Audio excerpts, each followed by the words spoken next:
Let's play a short psychological game. For the next 10 seconds, I want you to close your eyes and think about anything you want. You can think about the stars, the ocean, or what you had for breakfast. But you have one strict, absolute rule. Do not think about a pink elephant. Whatever you do, do not let a pink elephant enter your mind. Pause for 2 seconds. What happened? The moment the restriction was placed, the very thing you were forbidden to think about became the only thing your brain could see. This is not a failure of your character. It is a fundamental design feature of human consciousness. In psychology, it's called the ironic process theory. But in the theater of your spiritual warfare, we call it the red car trap. Every single time you lock yourself in a room, clench your fists, and scream inside your own head, "I will not look at that website today. I will not open that bottle. I will not lose my temper." You are inadvertently typing that exact vice into the search bar of your subconscious mind. You are trying to fight the shadow by staring directly into it. Tonight, we are going to look at why your aggressive resistance is actually feeding your enemy, and how to use the ancient armor of displacement to win the war without wrestling the phantom. To understand why this happens, we have to look under the hood of your brain's monitoring system. When you give your mind a negative command like "don't think about the red car," your brain has to run 2 simultaneous programs to execute that order. The first program is the operator. This is the conscious part of your mind that actively searches for distracting thoughts, like looking at the clouds or focusing on your work, to keep you away from the red car. The second program is the monitor. This program runs silently in the background of your subconscious. Its entire job is to constantly scan your mind like a radar, asking one repetitive question. Are we thinking about the red car yet? Are we close to it? Here is the glitch. The moment your willpower battery drops, due to stress, loneliness, or exhaustion, the operator gets tired and falls asleep. But the monitor never stops scanning. Keeps flashing the image of the red car on the screen of your mind to check if you are avoiding it. Suddenly, because you tried so hard not to think about it, the temptation becomes hyper-vivid. You didn't fall because you wanted to rebel. You fell because you exhausted your mental stamina trying to push a beach ball underwater, and the moment your hands slipped, the ball flew up and hit you straight in the face. Imagine a massive, rushing muddy river carving its way through a deep canyon. This river represents the deeply engraved neural pathways of your oldest, most toxic habits. You have traveled down this river hundreds of times. The grooves are deep, the current is incredibly violent. When a temptation hits, the average person stands right in the middle of that rushing muddy river, plants their feet, puts their hands out, and tries to physically stop the water from moving. What happens? The water doesn't stop.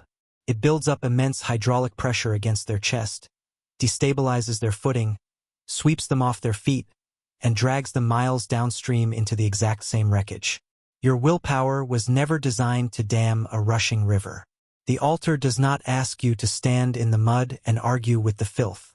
The true secret to spiritual victory, the strategy used by the ancient saints and modern masters of behavioral change, is not to dam the old river, but to dig a brand new canal. You cannot erase a thought by fighting it. You can only starve a thought by replacing it. If you want the muddy water to stop flowing through your soul, you must divert the force of your attention toward a completely different landscape. This brings us to the core weapon of our channel, the law of heart displacement.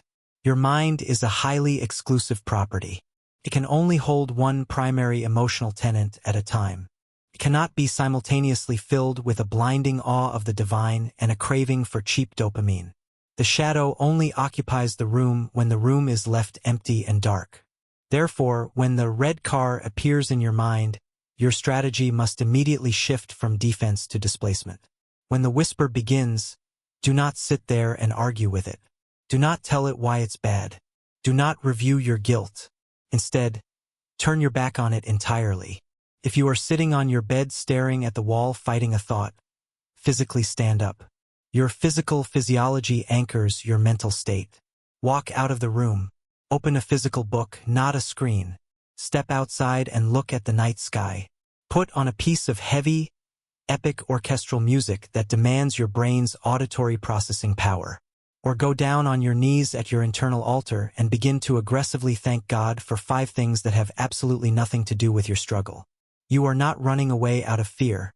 You are strategically relocating your troops to a terrain where the shadow has no jurisdiction. You defeat the pink elephant by looking at a mountain. Stop giving the enemy the satisfaction of your undivided attention. Every minute you spend wrestling with a temptation, you are validating its power over you. You are telling your brain that the shadow is a giant that requires all of your strength to fight. It is time to change the narrative in your arena. The armor you wear is not made of your own fragile willpower. It is forged from your choices of focus. You do not fight for victory over the red car. You stand in the victory of the one who already owns the highway. Tonight, when the monitor in your brain attempts to trigger the old ironic loop, you will not panic and you will not engage in the debate. You will simply look past it. You will choose the new canal. Let's anchor this strategy in our community tonight. If you are ready to stop fighting the old river and start digging the new canal, step into the comments right now. Leave your marker of defiance against the loop. Type these 5 words: I am displacing the shadow.